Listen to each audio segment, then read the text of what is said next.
All right, everyone. Good morning. Good Tuesday. This is Senior Meteorologist Wesley Williams here with a digital desk update for you on the tropics.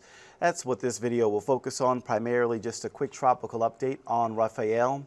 We are at 8:53 a.m. and so at any moment here, we're probably going to get an update from the National Hurricane Center unless it's already happened. Let me double check and see.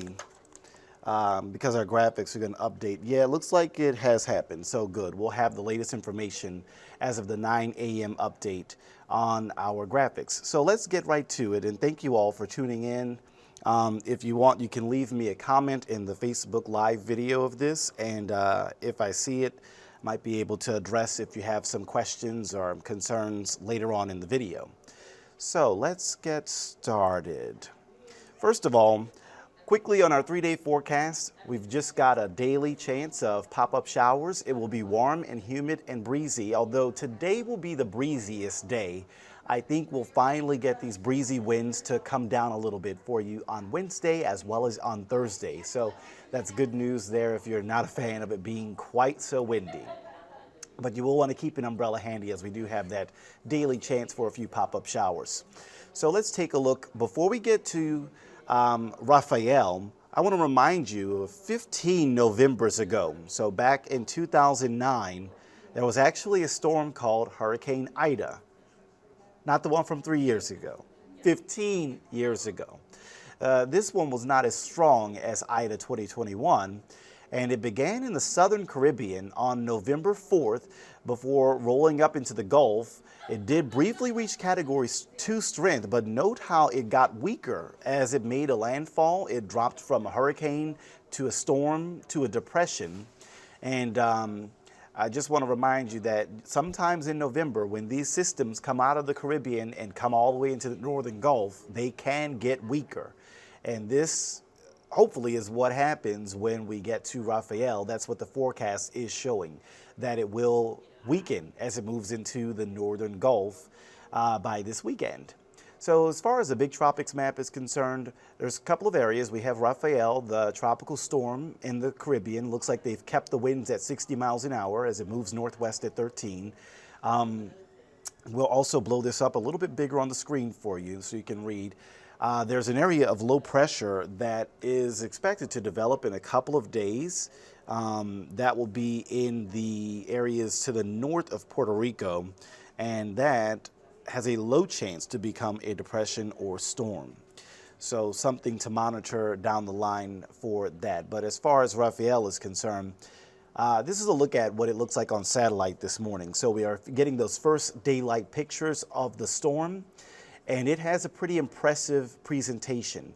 The core of the middle of the storm has a very concentrated area of thunderstorms wrapping around the wind circulation. So this is a good sign that the storm is gathering strength and the core of the system is getting stronger.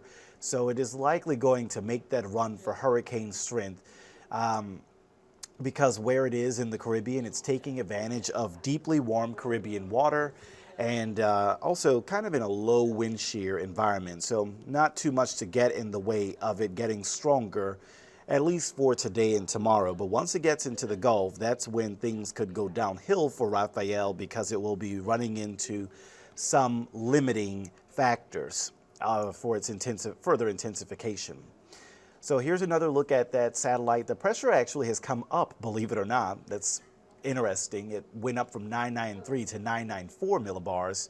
And it's nearing the Cayman Islands there. They're under a hurricane warning. That's those purple boxes. Those are hurricane warnings. Jamaica under a tropical storm warning.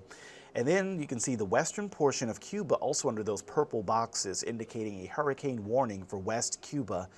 As Rafael is probably going to be at a hurricane strength by that point in time.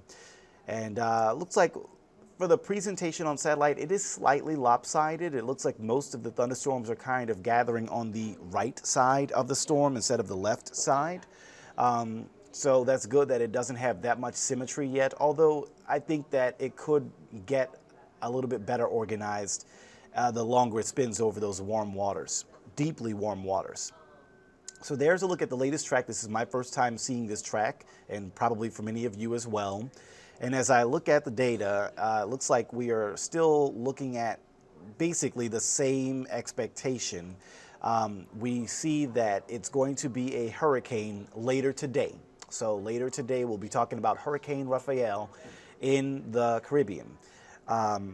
Shows category 1 as of those forecast points, but it's going to be really close to category 2 strength with that 90-mile-per-hour wind speed, perhaps by Wednesday evening. Now it gets into the Gulf at basically almost category 2 strength by Thursday morning, and then that slow movement speed there. Look at how long it's going to spend in the Gulf. All day Thursday, all day Friday, all day Saturday, and then maybe trying to move closer to the shoreline by Sunday. But look at the rapid weakening. Okay, it'll be a hurricane on Thursday, but looks like it'll drop back down to a tropical storm by the time it's Saturday or Sunday, because there are a lot of hostile factors for development and for intensification in the northern Gulf. We've been talking about this for over a day now. The wind shear, the dry air, all of that is going to help to weaken or certainly limit the intensity of Rafael. One of those things I like to talk about is the depth of warm water. The sea surface temperatures are all warm enough to support further intensification. But once you go below the sea surface into the depths, that really tells you how much fuel, storm fuel, there is. Because remember, a hurricane is a big windstorm, or even a tropical storm is a big windstorm, and it's sloshing those waves of water around